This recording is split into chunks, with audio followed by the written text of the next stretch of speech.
যেখানেই বাতিল সেখানেই হক, আর হক মানেই মামুনুল হক সাহেব। একটা কথাই বলবো যে আলেম ওলামাদের পরামর্শে চলবে, কারণ আমাদের নবী বলে গেছেন ইন্নাল ওলামা রাসূলুল আম্বিয়া, যে আলেমগণ হচ্ছে গিয়ে নবীর ওয়ারিস।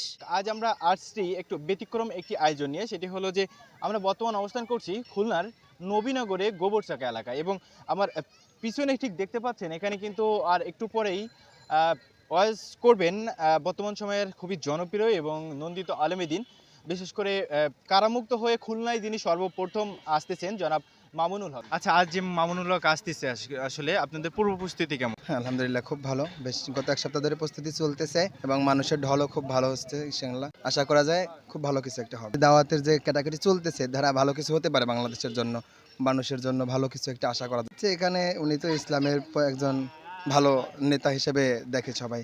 চাচ্ছি আমরা এখানে ভালো কিছু ইসলামের দাওয়াত দিক এবং আশা করি দেশের ভালো একটা পর্যায়ে উনি কিছু একটা হোক। অবশ্যই, কারণ উনি যেহেতু ভালো একজন আলেম, আর আমরাও চাচ্ছি দেশ যদি ভালো একজন আলেমের হাতে যায় তাহলে আশা করা যায় দেশটা ইসলামের পথে চলবে। তো আশা করি যেহেতু বিগত দিনে যে শিক্ষা মানুষ পাচ্ছে এরপরে আর কোনোদিন আলেম ওলামার বিপরীতে যাবে না। আর যদিও কেউ যেতে চায় তাহলে বোঝা যাবে ওনার আসলে মনে হচ্ছে জ্ঞানে খুব কমতি আছে। আপনার পছন্দের ইসলামিক স্কলার কে? আমার পছন্দের স্কলার কি মামুনুল হক সাহেব, কারণ তার যে ইসলামের প্রতি যে হুঙ্কার, তার ইসলামের প্রতি এত সাহস, সেটা আমার খুব ভালো লাগে। তার বাবাও ছিল সাইকুল হাদিস, সেও এখন সাইকুল হাদিস, আর সে হচ্ছে বাংলাদেশ খেলাফত মজলিসের দায়িত্বে নিয়ে আছেন, এর জন্য তাকে অনেক সম্মান করি।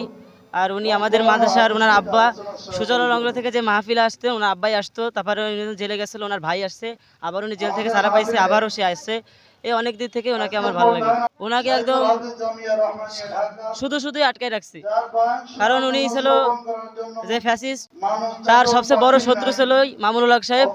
এই কারণেই মামুনুল হক সাহেবকে সে আটকায় রাখছে।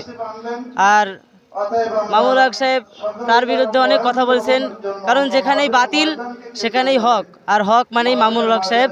সেজন্যই মামুনুল হক সাহেবকে এরকম আমাদের এই যে ফ্যাসিস্ট সে আটকায় রাখছে। যেই এদেশের সরকার হোক, জামাত ইসলাম হোক, বিএনপি হোক, যেই হোক, একটা কথাই বলবো যে আলেম ওলামাদের পরামর্শে চলবে, কারণ আমাদের নবী বলে গেছেন ইন্নাল ওলামা রাসূলুল আম্বিয়া, যে আলেমগণ হচ্ছে গিয়ে নবীর ওয়ারিস। তো নবী যেটা করছে, নবী এই দায়িত্ব আলেম ওলামাকে উপর ছেড়ে দিয়েছেন।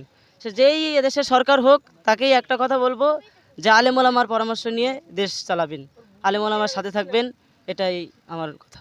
أعوذ بالله من الشيطان الرجيم بسم الله الرحمن الرحيم يا أيها الذين آمنوا استعينوا بالصبر والصلاة إن الله مع الصابرين ولا تقولوا لمن يقتل في سبيل الله أموات بل أحياء ولكن لا تشعرون ولنبلونكم بشيء من الخوف والجوع ونقص من الأموال والأنفس والثمرات وبشر الصابرين صدق الله العظيم।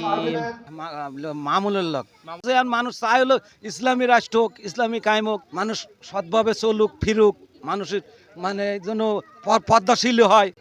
যে জায়গায় গেছি মিছিল মিটিং করতে গেছি, মামলা হামলা খাইছি, জেল খাটিছি, হয়েছো সে জেলের কয়েকবার করে ধরে নিয়ে গেছে আমার নিজানির পরে, খুব কষ্টের পরে বেরোইছি, চুরি করে যাইয়ে মিছিল মিটিং করতে হয়। ভবিষ্যতে ইসলামী রাষ্ট্রের চাই, এই ছাড়া না আর জন্য সমস্যার জন্য নাই, মানুষ সুন্দরভাবে সবাই যেন একত্রভাবে চলতে পারে, ফিরতে পারে, সবাই যেন মানুষ কষ্ট না পায়, এই হলো আমার চাওয়া। হ্যাঁ, আলেমা তো তাদের তো সংসদে দেখতে চাই আমরা, সব না সবাই মিলে সব আলেমেরা যেন সংসদে যায়, সেইটাই আমরা চাই। সবথেকে আমার মামুনুল হক সাহেব, কিন্তু উনি বাস্তবের উপর কথা বলে, বাস্তব কি করলে মানুষ শান্তি পাবে এর উপরে বক্তব্যটা বেশি রাখে। ভবিষ্যতে ইসলামকে ভালো দেখতে চাই, যে ইসলাম প্রতিষ্ঠিত হোক, ইসলাম পশ্চিম মানুষের বিভ্রান্ত সৃষ্টি করে যে ইসলাম কায়েম হইলে নাকি যারা বিধর্মী যারা আছে তারা অনেক কষ্ট পাবে, আসলে তা নয়।